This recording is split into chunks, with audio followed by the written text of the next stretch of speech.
Adventures of the Saint, starring Vincent Price.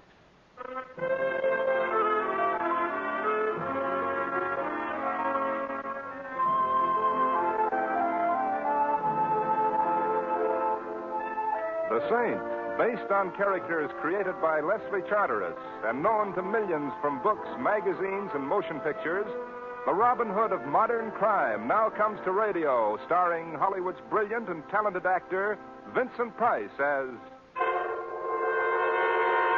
the Saint.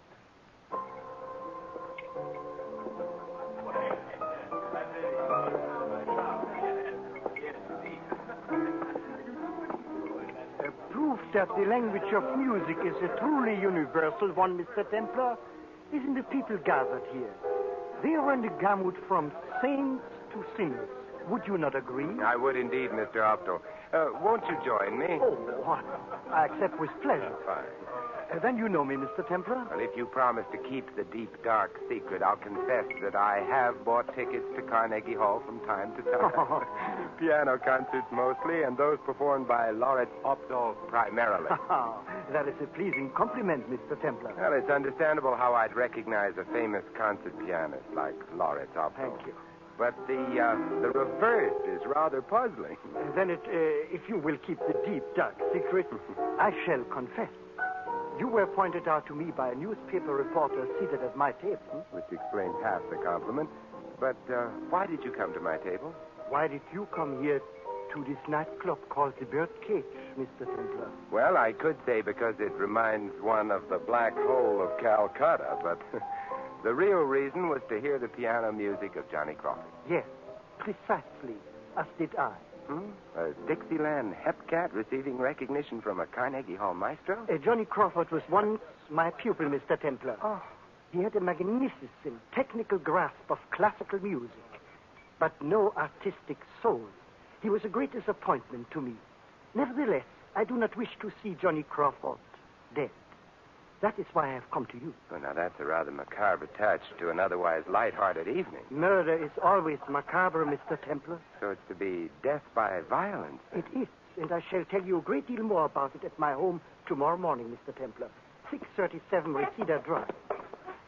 I'm certain that you will be kind enough to be there. That's the kind of certainty that causes horse players to go broke, Mr. Opto. Then let us say I'm playing a long shot. And I'm betting that among the saints and sinners present here, you are numbered among the former. One question. Yes? Could you give me any idea as to why someone should desire to remove the aforesaid Johnny Crawford from the ranks of the living? Oh, I can do better than that, Mr. Templar. I can give you the name of the person who will be responsible. Oh? And that person? A musical composer who has been dead for over 100 years. Ludwig van Beethoven.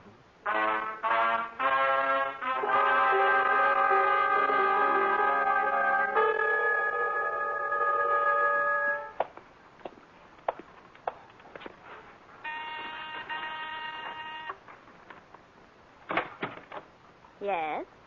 Well. Should I say thank you or slap your face? What do you think? The slaps have it. What could I do for you? You must be kidding. And if you're here to see Mr. Opdahl, you must be Simon Templar. Guilty. And you? Mickey Clark, Mr. Opdahl's secretary. Mickey Clark. Well. Won't you lope in, Mr. Templar? Oh, thanks. I could hardly refuse such an enthusiastic invitation.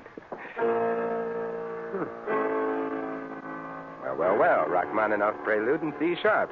Is that the maestro playing? It's not Jimmy Durante. Oh. The music room's at the far end of the foyer. Mr. Opdahl's expecting you. Come with me. Thanks. I'll take advantage. Oh, no. There's a shot. Identification acknowledged. Come on, let's go. What's happened in there? Just you stay behind me and let me find out first. Mr. Templar. Yeah. Oh, that was no prelude in C sharp being played in here, Mickey. It was a prelude to murder. To murder? Where do those French doors lead to? Why, to the terrace. Why? See if it isn't too late to help Mr. Opto while I... Oh, no! Well, it's nasty weather out anyway. But Aren't you going after him? Well, my halo wouldn't look too well on top of a shroud. Where's the nearest telephone? Telephone. Yeah, I know this comes as a great surprise, Mickey, but the police are rather fussy about these things. Oh, yes, of course. The telephone's right up... Mr. Updahl. He's not dead. He's trying to play something. He's trying... Take it easy, Mickey. Take it easy. Updahl, it's Simon Templar. Who shot you? Do you know who shot you? Can't talk, but he's trying to play. Updahl, can you hear me? It's Templar. Who shot you, man? Who shot... Mr. Templar. Is it... He is, Mickey. This time it's for sure. Oh. What was he trying to say as he died? Tell us the name of the murderer. One thing I've learned in this drab, weary life, my dear, is never to second-guess a dead man. Hey, what's this caught under the music rack? It looks like a couple of torn bits of paper. You thereby win your A for a cumin, Mickey. Oh, I recognize that top one, Mr. Templar. It's personal note paper used by Mr. Updahl.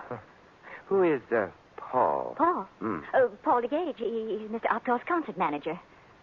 Why? The name Paul is the only written word left on the page. Look, we might have a slightly better lead on this second bit of parchment. Well, it's part of a music manuscript. Yeah, and an old one, too, judging by the condition of the paper and the signature attached there, too. Ludwig van Beethoven. Beethoven? Mm-hmm, the popular tunesmith who left this mortal coil some 100 years ago. Do you think it's possible that the old boy came back?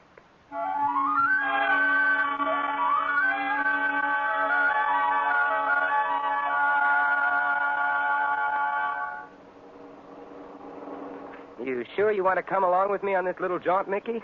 Lawrence Updahl was a swell boss and a wonderful guy. If there's anything I can do to help you get the man who killed him, I'm going to do it. And all the time I thought it was my personality that intrigued you. Ah, well, let's hope I'm not as disappointed by Mr. Updahl's concert manager, Paul DeGage.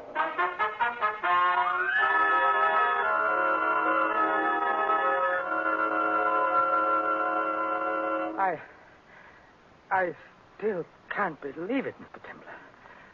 Lawrence Updahl dead. Murdered. Why would anyone want to murder Lawrence Updahl? That was going to be my question, Mr. DeGage. You don't suppose it was because he was going to tell me who wanted to murder Johnny Crawford, do you? Johnny Crawford? No. Who is he? No, you obviously don't suppose. Any other suggestions?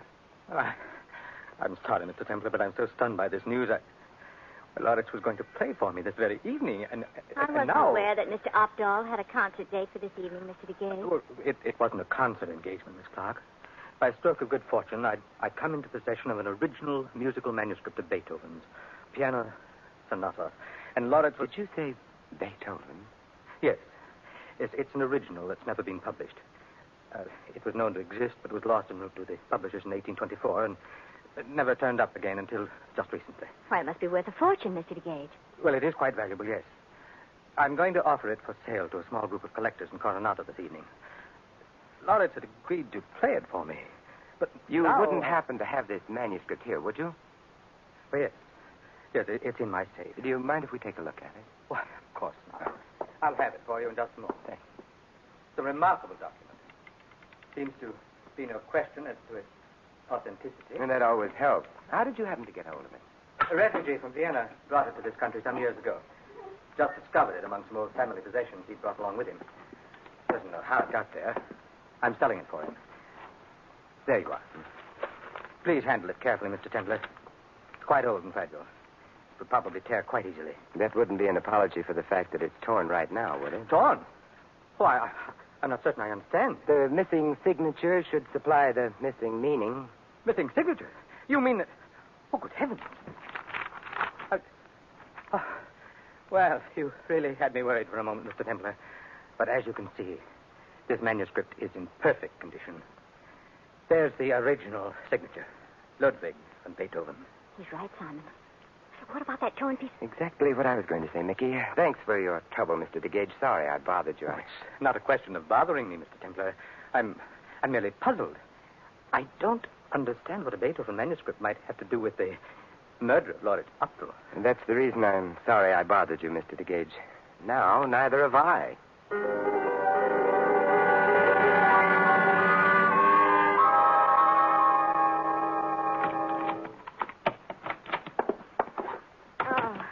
thank heaven the police are gone. I don't think I could have returned here. Mr. Opdahl was told. I'm not too happy about homicidal surroundings myself, Mickey. Well, then why come back at all? I find myself with an ungovernable impulse to indulge in musical composition, and More of that later, Mickey. It would appear we have an unexpected eavesdropper amongst us. An unexpected... Mm-hmm. Oh? Oh, don't stop now, Sam. If you don't mind, I just assume the farther away I am from lethal weapons, the better I like it. That is a gun in his hand, isn't it, Simon? A genus automatic pistol, species caliber 45. That's very scientific, chum.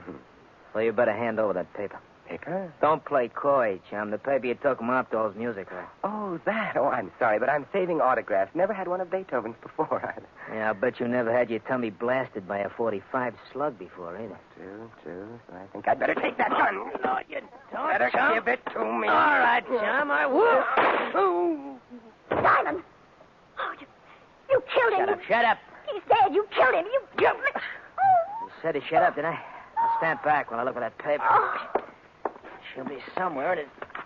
Yeah, inside pocket, huh? Thanks, chum. Pretty brave with a gun, aren't you? Yeah. Better retire from the music business, sister. From where I sit, it don't look too healthy. So long, baby.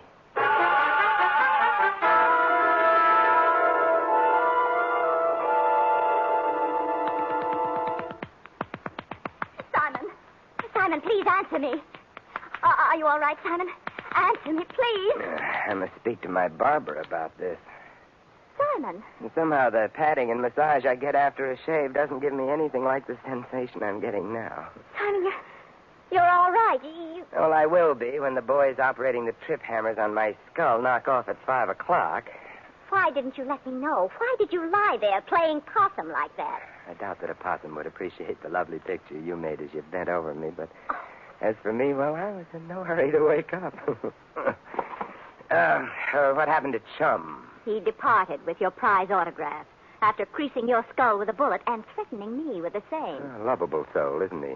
My only consolation is that his aim is far worse than even his intentions. Simon, for Pete's sake, come across. So far, I don't understand a thing. Which puts us both in the same boat. And speaking of boats, come along, Mickey. We've got an appointment with one. How nice. Any particular kind? Oh, yeah, very particular kind. A ferry boat that's going to take us across the Bay to Coronado.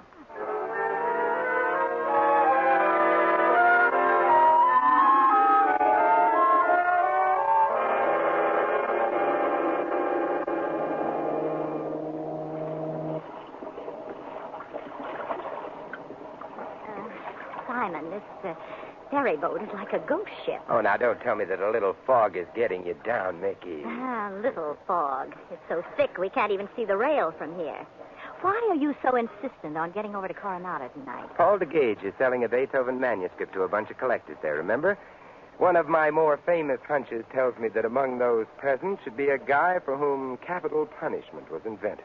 I hope it's better than the 2 hunches you had on that torn manuscript. It has to be. Hey, What is it, son? a piano in the lounge. Do you hear it? Yes. Rather good, too. It should be. The pianist is a former pupil of Lawrence Opdahl's, now holding forth at a dingy dive called the Birdcage. The birdcage. Simon! You mean Johnny Crawford? And if it isn't, he should sue for plagiarism. That's his personal theme song. Johnny Crawford aboard this ferry boat. Now, why would he be going to Coronado? That's a good question, Mickey. Suppose we ask Johnny for the answer, huh? The door to the lounge should be somewhere over here. Maybe it is, but it looks like you'll have to navigate by radar to find it. Somebody's coming out on deck now. All we have to do is find that door. Calm down. Everything's going to be okay. I hope you're right, Jensen. I've got the creeps for fair. Never mind, Nick. I know I'm Mickey, right. listen to those Just don't get excited. We got the signature, didn't we? Who's going to know the difference now? I know it, Jensen.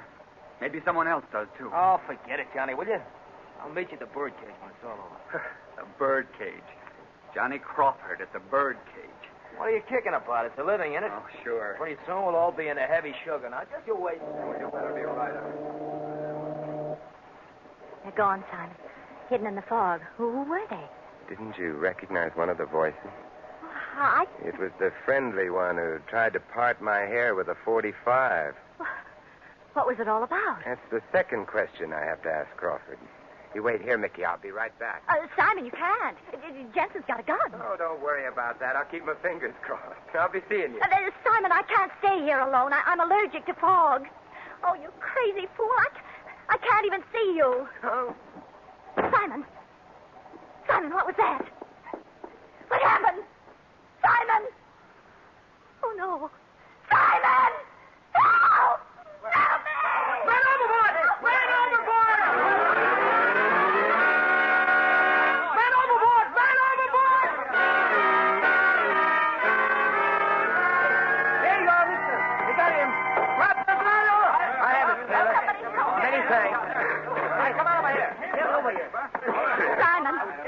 Simon, are you all right? Oh, frankly, no. I'm jammed and my head aches. I've swallowed liberal quantities of seawater, which I found much too salty, and I have a terrific yen to play the piano. To play the... Oh, no, not again. Mickey, my dear, any psychiatrist will warn you of the dangers of inhibiting a creative urge. I think I'd better get into that lounge and get this one out of my system.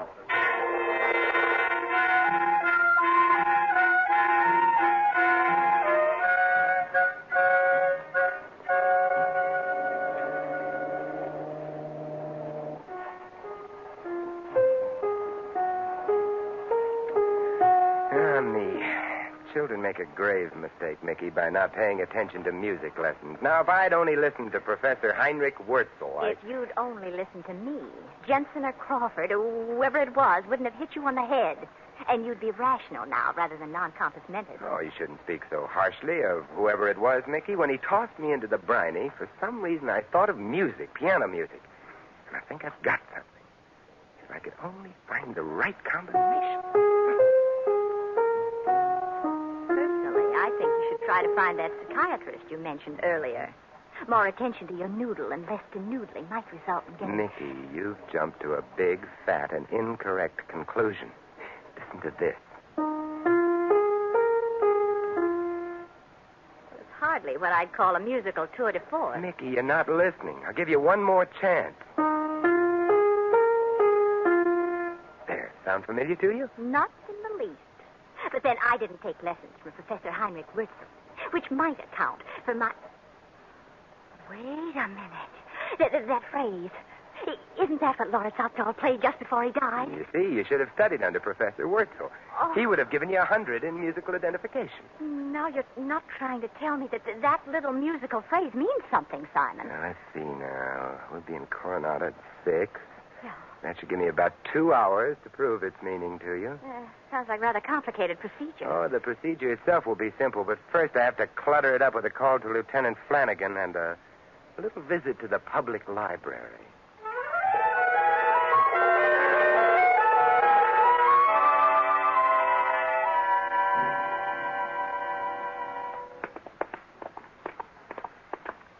I can only say, Simon, that I trust the past hour and a half in that library was more entertaining for you than it was for me. Oh, it was, Mickey, it was. You'd be surprised at the amount of interesting information one can garner in a library. Maybe I wouldn't be so surprised if you'd share some of it with me. Well, I learned the very interesting tidbit that Ludwig van Beethoven lived from 1770 to 1827. That he wrote 9 symphonies. Amazing. That he had a sketchbook containing a mass in C sharp, a piano sonata, a fugue on Bach, and... Oh, Simon, please. If that's all you can tell me about an hour and a half of wasted time... Well, not quite. I could mention the fact that one of the more incorrect books on Beethoven was written by a John Masefield Crawford. Well, what difference does it make who wrote the... John Masefield Crawford? Mm-hmm. Could that be our Johnny Crawford by any chance? Could be. An authority on Beethoven? A poor one, but an authority. So what? So this. We're going to make a bid on a Beethoven manuscript, and don't be too surprised if we win it. And a murderer as well.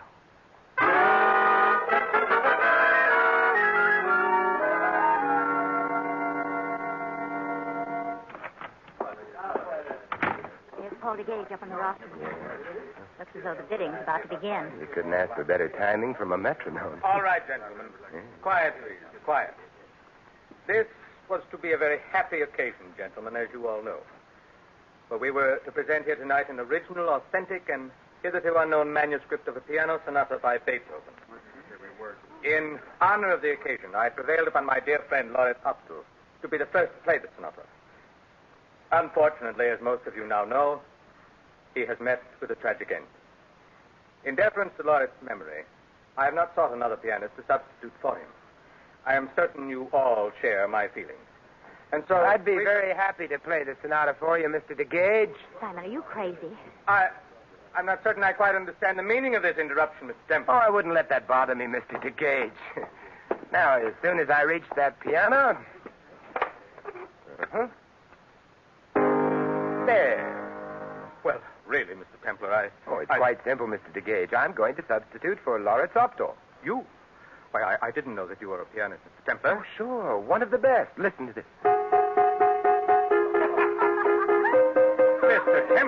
Mr. Templar, there can only be two explanations for this outrageous action on your part. You're either drunk or mad. I shall have to ask you to leave this hall at once. Now, surely, Mr. DeGage, you wouldn't want me to leave so soon, not before I've told these gentlemen that Beethoven never wrote the music on that manuscript you have for sale. Beethoven never wrote That manuscript is a fake. No such piano sonata was ever written by Beethoven or lost on its way to the publishers. This is preposterous. The record of that sonata is in Beethoven's own sketchbook. Oh, I'll admit that a piano sonata is noted in the sketchbook, yes. But if the person who forged this manuscript had looked far enough, he'd have learned that the original was written for 4 hands as a duet, not for 2. Well, I can't believe it. This manuscript is a forgery, written by a former so-called expert named Johnny Crawford. But if this is so, do you have any proof, Mr. Templar? Lawrence Opdahl's death is proof enough. He discovered the forgery, but then he made a grave mistake. He thought Crawford's life would be in danger to prevent the knowledge from coming out. But it was his own life that was taken. Then it was Crawford who killed him? Opdahl told me who killed him, Mr. DeGage. Opdahl? He couldn't talk, but he could play. And he played 6 notes. These notes. Those notes spell the name of the murderer, a name that will be verified by his accomplices when they're picked up by the police.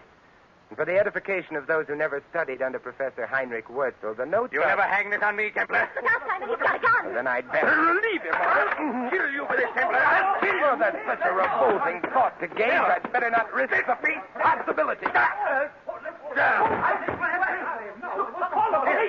Now, what was that you were saying, Mr. DeGage? Simon, he can't say anything. He's out cold. Come to think of it, so he is. And look at the time, just 8 o'clock. I told you you'd have your answer in 2 hours, didn't I?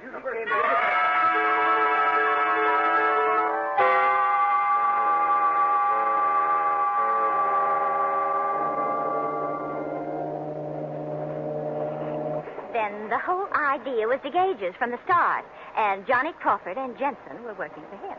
Mickey, why don't you stop your intellect from taking over for your emotions? Simon. Then Crawford must have forged the manuscript. He was a good enough pianist and a semi-authority on Beethoven to do it. But how did Mr. Opdahl come into it? You know, they say that boat rides are wonderful therapy in cases of inhibited romance. Of course. Crawford was his pupil. I'll bet he got cold feet and showed Mr. Opdahl a copy of the manuscript. And Mr. DeGage got wind of it, killed Mr. Opdahl, and made off with the copy. Only part of it was torn off of the music rack. Oh, and this blessed fog. It makes everything so warm and cozy. It must have been the idea of a second manuscript that tipped you off, huh? Particularly when Jensen was so anxious to get the torn signature. I wonder if you'd still feel like slapping my face. And, of course, I finally got what you meant about those 6 notes Mr. Opdahl played. They were DeGage, spelling DeGage. Yes. Mickey, when are you going to stop being logical? Oh, Simon. Right now.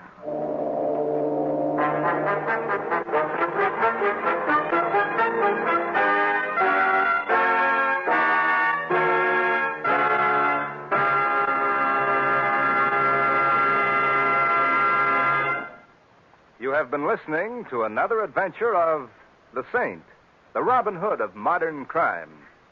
And now, here is our star, Vincent Price. Ladies and gentlemen, one of the 4 horsemen is still riding across Europe. scarring the bodies and spirits of millions with brutal hooves. His name is hunger, and his victims are legion. Their cries for help are sounding right outside our door. Despite increased supplies of certain foods and improved crop conditions, Europe's need for more food is urgent and immediate.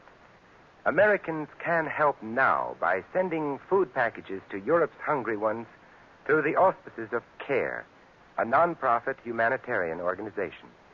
CARE, spelled C-A-R-E, stands for Cooperative for American Remittances to Europe. It is composed of the country's 26 top welfare agencies, all operating to drive the specter of hunger from Europe. You can aid in this work by sending a $10 remittance to CARE, New York. A 21.5-pound food package will then be sent to any designated person in 15 countries. Or if you wish, CARE will select a recipient. Smaller food packages are available for lesser amounts. The address again is CARE, New York. Remember, they still need care. This is Vincent Price inviting you to join us again next week at this same time for another exciting adventure of the Saint. Good night.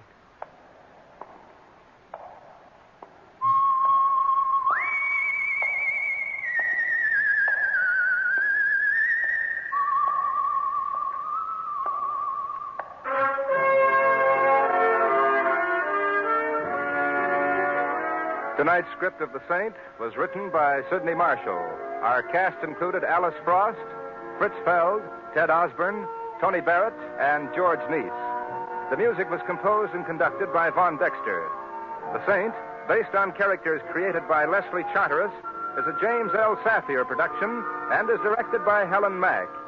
Vincent Price is soon to be seen in the Universal International picture Curtain Call at Cactus Creek.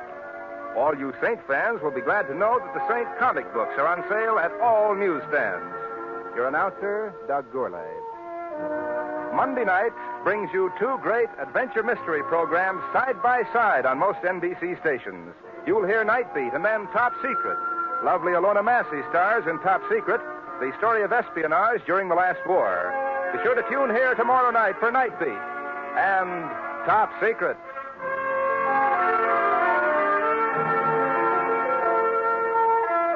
Next, Sam Spade, then Summer Symphony on NBC.